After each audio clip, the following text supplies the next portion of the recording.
just to highlight, bro, do you realize that you have your guests today, all three black men of different ages? Yeah.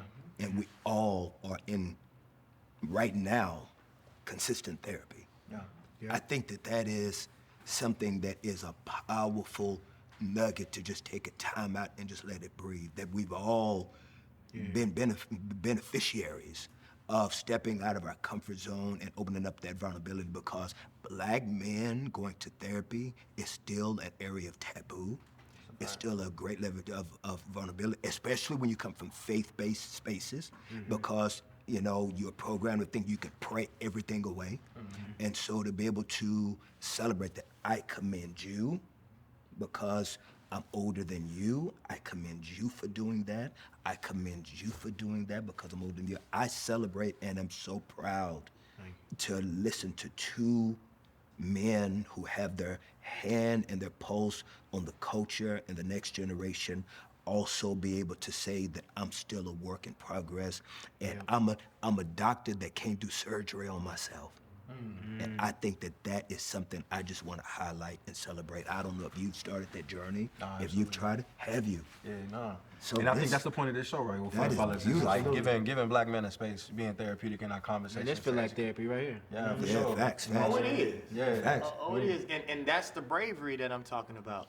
Not only are you brave enough to talk about it amongst men, but you're talking about it amongst the world. Yep. Yeah. That's not easy, At bro. all. Nah, it ain't. At all. You right. In real time, especially what's going on in the world now, Yeah. that's to be applauded. Nah, for sure. And I think just to double back on that, like, we had Da Vinci on the show last episode, and he's a big advocate for mental health. And he spoke about a lot of times as black men, we think our mental health is fine just because nothing is currently going wrong, right? We're like, oh, well, I'm not really going through nothing right now, so I'm good. But it's like, are you really taking the time to like self-meditate and think about like how you're getting through your days, things that make you tick. You talk about being angry, how that comes out of an aspect of fear. Like, are you taking that time to self-learn about yourself? A lot of us, we don't. We think like, all right, well, ain't nothing bad going today, everything good, my lady good, everything cool. It's like, but have you really taken time to dive deep into that? To share an example, I lost my father right in front of me at 18, first week of college. For me, at that time, my mom was trying to get me to go to therapy, and I'm like, I don't need that. Like, as men, we think like, nah, I'm good. Like, I'm gonna just push through. I'm good. I don't really need that. But I noticed years down the line how I was still dealing with traumas when I had my son. I was still dealing with like fear, abandonment, simple things I was dealing with where I was acting out as a parent and as a boyfriend at the time with my son's mom.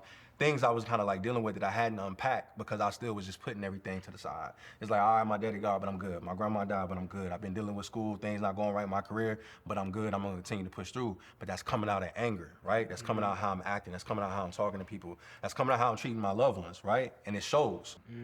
So even you being brave enough to sit here and talk about what you've been through, to let these kids know, because I know for me as a black man from Mississippi, my mentor told me this. He's like, man, do you talk to your friends about the stuff that you talk to me about? I was like, no, sir. He said, well, you don't have friends. He said, go and open up and talk to your friends. He said, just try it now. And I called 4 of my friends, and it was like they had been waiting on me. You know what I'm saying? In the streets, we was taught to show no weakness to nobody, bro.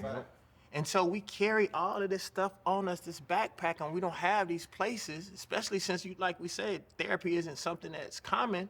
So where do you actually really get to download that stuff? So the fact that you're taking this step now, man, and you're able to talk about it, and maybe the reason why you went through some of the stuff that you went through is so that you can be a conduit to allow other people to come through that. We always talk about sacrifices, and different people in religion sacrifices. That may just be your sacrifice to the world. Be grateful for your strength now, in my opinion.